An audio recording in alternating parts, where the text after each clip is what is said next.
2 years ago, I vanished without a trace, leaving behind a life that felt like a distant dream.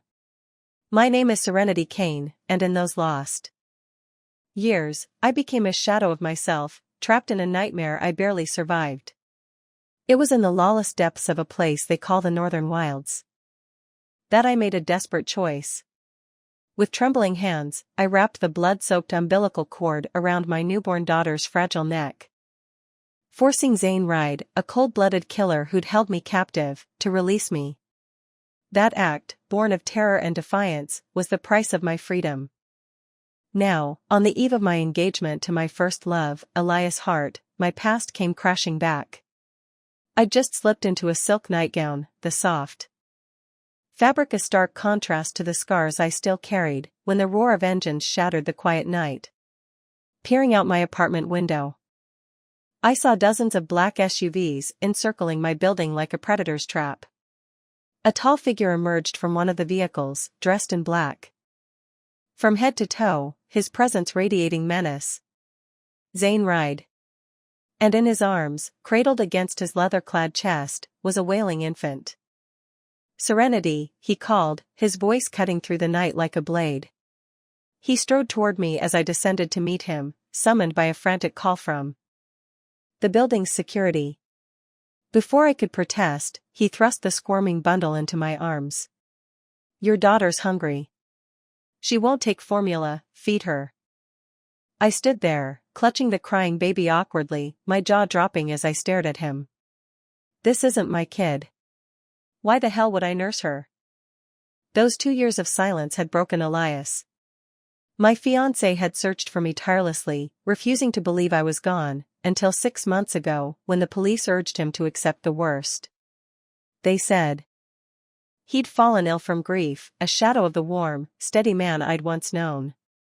But he'd begun to heal, to rebuild, until I stumbled back into his life, gaunt and pale, a ghost returned from the abyss. When Elias saw me, his eyes lit with a mixture of shock and joy. He swept me into his arms, promising to never let me go again.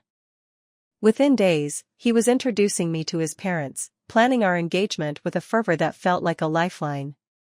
My cousin, Luna Boss, stayed by my side that week, her presence a comforting anchor. She'd even moved into my apartment, sensing my lingering fear of the dark corners in my mind. "Elias never gave up on you," she told me, her voice soft with admiration. "He loves you so much." I was touched, my heart swelling with gratitude. I began to dream of a future with Elias, imagining how I'd use the seal my father left me, a key to the remaining half of our family's fortune, to build a life with him. That night, Elias took us out for dinner, his smile bright as he ordered for me. "No cilantro in her soup," he told the waiter, casually. I laughed, playfully swatting his arm. "You've got it wrong, I love cilantro." His face froze for a split second before he chuckled, rubbing his forehead. "My memory's a mess." The waiter shifted uncomfortably, and Luna excused herself to the bathroom. I brushed it off, flipping through the menu, but Luna returned quieter than usual. After dinner, she declined to stay over, hugging me with a forced grin. "Even cousins need boundaries, right? I'll grab a cab." Elias drove me home, his arms wrapping around me in the parking lot. "Serenity, I wish I could hold you all night," he murmured, his breath warm against my ear. "I can't wait to be engaged, to live with you." "Soon," I whispered, tracing his cheek. "Just one more week." He waited until my apartment lights flicked on, before driving away. Exhausted, I collapsed into bed after a quick shower, scrolling through social media. Luna had posted 10 minutes earlier, "Sometimes stepping back and enduring is the only way to secure a happier future together." I teased her in the comments, "Spill it, girl." And she replied with a shy emoji, hinting at a secret. I was about to call her when the rumble of engines jolted me upright. From my window, I saw them, a fleet of black SUVs, their headlights slicing through the dark. Zane stepped out, the baby in his arms screaming louder now. I watched, half amused, half curious, until his gaze locked onto mine, sharp and predatory. My heart stuttered. Security buzzed me again, insisting I come down. Slipping on a robe, I obeyed, bewildered. There he stood, thrusting the infant at me. Serenity, your daughter's hungry. Feed her. I gaped at him, the baby's cries piercing my ears. Who are you? This isn't my kid, why me? Zane's face darkened, his tall frame looming closer. You don't know your own name? He growled. Abandoning your husband and child, there's no one crueler than you. Husband? Child? I stammered, clutching the wriggling bundle. I'm not even engaged yet. She's barely a month old, and you're already planning to remarry? His voice was ice, his hand shooting out to seize my collar. I stumbled, tiny against his strength, my toes brushing the ground as he lifted me. His breath grazed my face, carrying a faint, chilling scent, sandalwood and steel, that sent a shiver down my spine. The baby nearly slipped from my grasp, but she'd stopped crying, sucking her thumb with curious eyes fixed on me. He released me abruptly, barking, upstairs.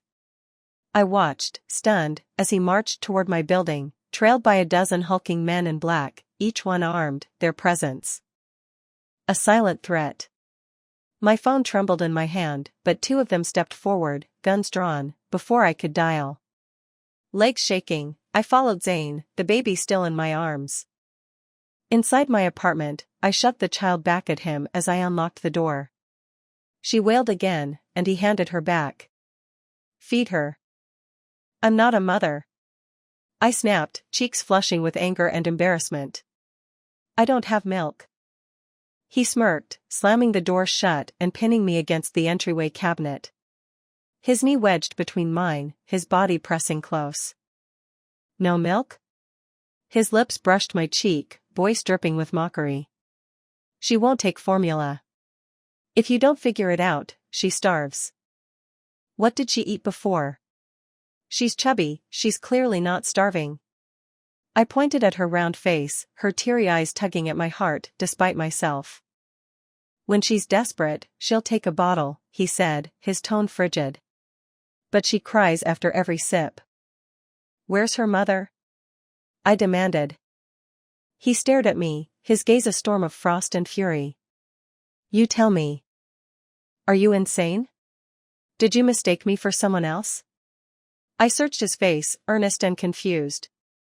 I get it, losing your wife, your daughter's motherless, that's awful. But you can't just pick a random woman to play mommy. You're right, he said, his voice softening into something dangerous. So from now on, you're her wet nurse. I nearly choked. I'm a single woman, you lunatic. I shoved the baby back at him, pushing them toward the door. Get out, or I'm calling the cops. He caught her effortlessly, then gripped my wrist, yanking me aside. Striding into my living room, he sank onto the couch, cradling her. Go ahead. Call them. A black pistol appeared in his hand, resting on the coffee table with deliberate calm. Think they'll get here before my bullet does? My knees buckled. Who are you? You really don't remember?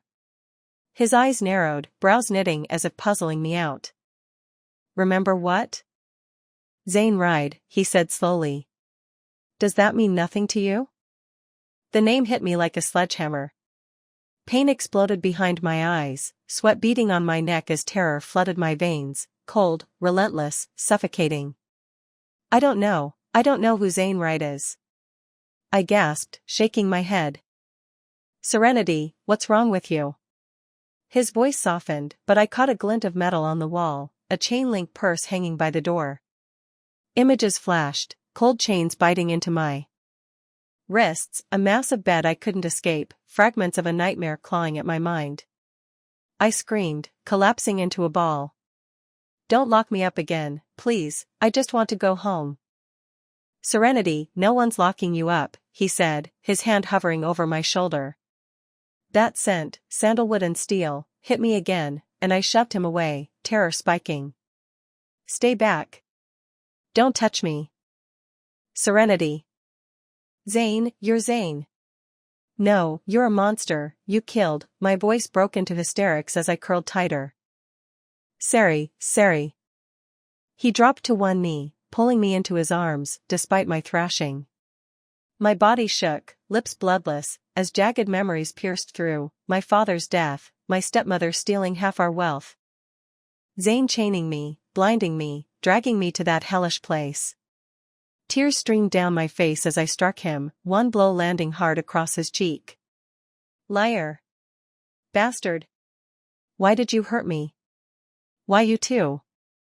He seized my wrists, his eyes blazing red with something raw, anger, pain, possession. Then he kissed me, fierce and unyielding, stealing my breath until I slumped against him, dazed. His thumb brushed my swollen lips. Remember now?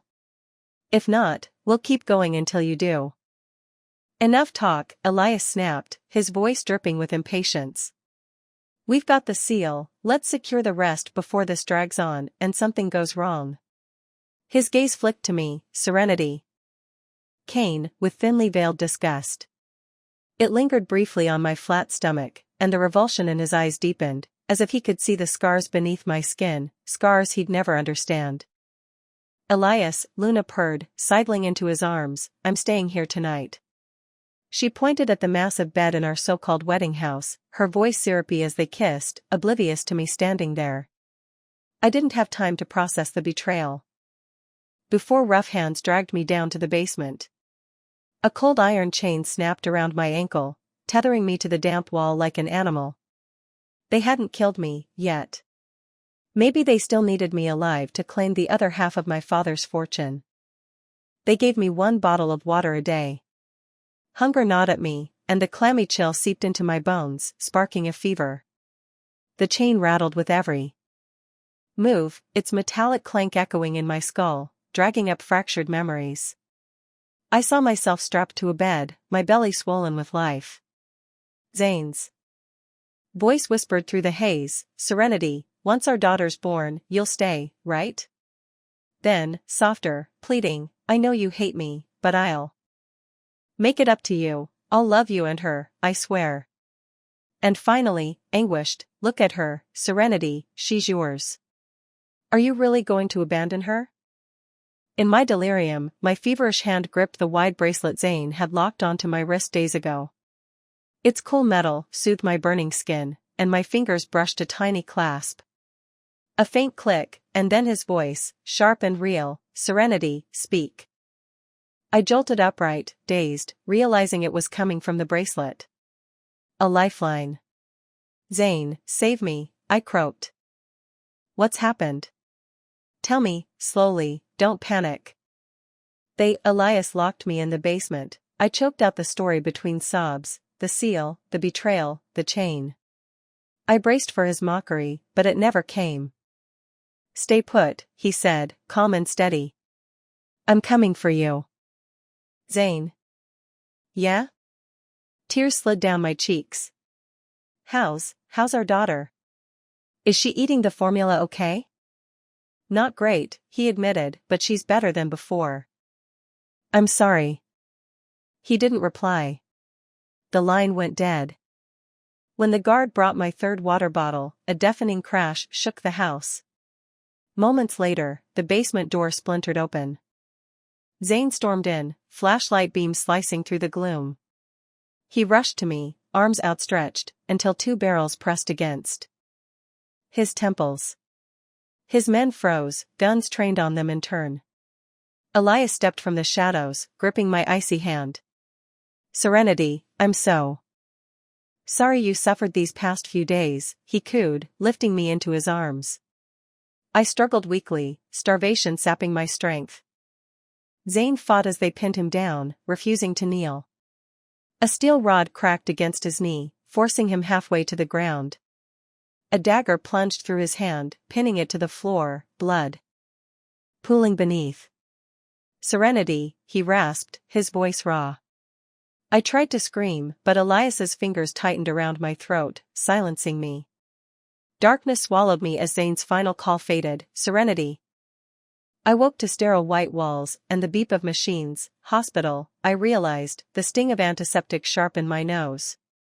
Struggling to sit, I froze as the door creaked open. My uncle Theo Voss, Luna's father, ambled in, his face a mask of false kindness. "How are you feeling, Serenity?" "Just say it," I rasped, his familiar smile now viperous in my eyes. He chuckled. "You're sharper than before." "Fine, let's cut to it. Your dad died suddenly, and that witch Quinn Rhea conspired with someone to steal half his estate." He paused, eyeing me. "No point hiding it now, Quinn was in bed with Zane, your dad's adopted stray. She fled with him to the northern wilds, taking you too, all for that seal." "Conspired with someone?" I pressed. "Me and Elias spent 2 years hunting you down," he continued, ignoring my question. "When we finally got you back, those horrors from the wilds left you a wreck, nightmares every night. So we had your memories of that time erased. Your family, Serenity, I'd never harm you. Now, if you can make Zane cough up what he and Quinn stole, I'll ensure you and Elias wed in style." "What about Luna?" I asked coolly. "She's been all over Elias." Theo laughed. "A ruse, dear. We had to fool Zane, lure him here. Elias only has eyes for you." "And why do you think I can make Zane give it up?" He leaned closer, voice syrupy. "Isn't it obvious? Zane's smitten with you. You've got a daughter together, that's his weakness." My fingers trembled, but I clenched them tight, masking my turmoil. My own flesh and blood, scheming this ruthlessly for my father's legacy.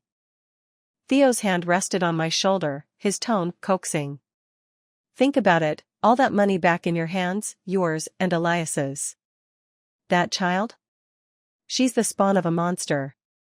No need to waste tears on her." "I have one condition," I said. "Name it." "Zane took me to the wilds and tormented me for 2 years. I want revenge." "Done," Theo grinned. "Get him to return the fortune, and I'll back any vengeance you crave." They brought Zane to the villa where I recovered, a fortress of cameras and guards, supposedly for my safety, but really to watch me. That night, I had him chained to a bed, mirroring how he'd once bound me. His body was a ruin, festering hand, shattered leg swollen with exposed bone, collarbone pierced and bleeding from the iron links. Yet when I entered, he lay still, eyes calm, as if the pain didn't touch him. I glanced at the hidden camera overhead. "Zane, hand over what you and Quinn stole from my father, and I'll ease your suffering." "Take it all," he rasped. "Just one question." "Go ahead." "Did you and Elias set me up that day?" My nails dug into my palms. "Of course. You and Quinn kidnapped me, chained me for 2 years, forced me to bear that little bastard. Did you think I wouldn't hate you? Little bastard?" His voice cracked, disbelief flickering in his bloodshot eyes. "What else? A child forced on me, isn't that what she is?" He laughed, a hollow, broken sound, his gaunt face twisting. Tears welled as the laughter died. "Serenity, you really have no heart. You teamed up with that bitch to rob my father blind," I shot back, slapping him hard. "You raped me, made me carry your kid, Zane, what kind of man are you? Every ounce of pain I endured there, I'll repay you tenfold." 5 nights later, a fire raged through the villa. When the flames died, Zane, chained, broken, unable to crawl, had vanished. The blaze scarred my arms and legs, leaving permanent marks. I waited for his retaliation, but it never came. 3 months later, news broke, the Northern Wild's largest drug cartel had fallen. Quinn Rhea, my stepmother, wasn't just Zane's accomplice, she'd been the mistress of the cartel's second-in-command. Using her status as my father's wife, she'd trafficked drugs for years, with Zane as her right hand. After fleeing to the wilds, Zane's cunning earned the cartel's trust, until he turned on them, aiding the police in a devastating sting. But the cartel's secret stash remained hidden, and Zane slipped through the net, disappearing once more. Fear gripped me. Zane was a lone wolf. Unless he was dead, he'd never let himself be trapped again. I'd betrayed him, and I knew my fate would be grim. Yet, amid the dread, I ached for my daughter. Would he harm her to spite me? Months passed. One afternoon, as I left a convenience store with milk, a black Hummer idled nearby, its back door ajar. A 4-month-old girl sat inside, chubby and adorable. In a tiny dress. Around her neck hung a ticking device, a timer, its pointer racing. My blood froze. My phone pinged, "Get in." A stranger's number, but I knew it was Zane. I climbed in, heart pounding. As we left the city, the timer stopped. The nanny holding her looked petrified, but the girl babbled innocently, clutching the device. I took her into my arms. She didn't know me, yet she nestled close, her soft face burrowing into my chest. When she fussed, the nanny prepared formula. She whimpered but drank, and I cried silently, tears soaking her hair. Blindfolded, I boarded Zane's private plane, bound for the wild's deepest reaches. Quinn's cartel was gone, and Zane had risen as its new king, ruthless, sharpshooting, commanding loyalty with an iron fist. We arrived at his stronghold late, lights blazing. Hands bound. Eyes covered, I was shoved inside. The blindfold fell, and there he lounged on a cushioned dais, surrounded by beautiful women peeling fruit and massaging him. A fresh scar marred his brow, and his pierced hand bore a jagged mark. His gaze skimmed me, cold, indifferent. He ate a grape, teasing one of the women, ignoring me until he called, "Serenity." I approached silently. "Sit." I perched on a stool. He stretched a leg across my lap. "It aches in the rain, rub it." I rolled up his pant leg, revealing a gnarled scar. My fingers hesitated. "Scared?" he taunted, pressing his foot to my shoulder, toppling me. My sleeve rode up, exposing burn scars. His eyes darkened. "What happened?" "An accident," I mumbled, tugging the fabric down. "The nanny brought our daughter, Nora," I'd named her in my heart. She reached for Zane, teary and needy. He took her, glaring at me. "Get out." I stood, but Nora's tiny hand snagged my sleeve. She wailed when Zane pried her free, refusing her bottle. Defeated, I stayed, sleeping on the floor by his bed, like he once had for me as kids. Back then, after Mom died, I'd been a scared little girl. Zane, the orphan my dad took in, slept on my floor to comfort me.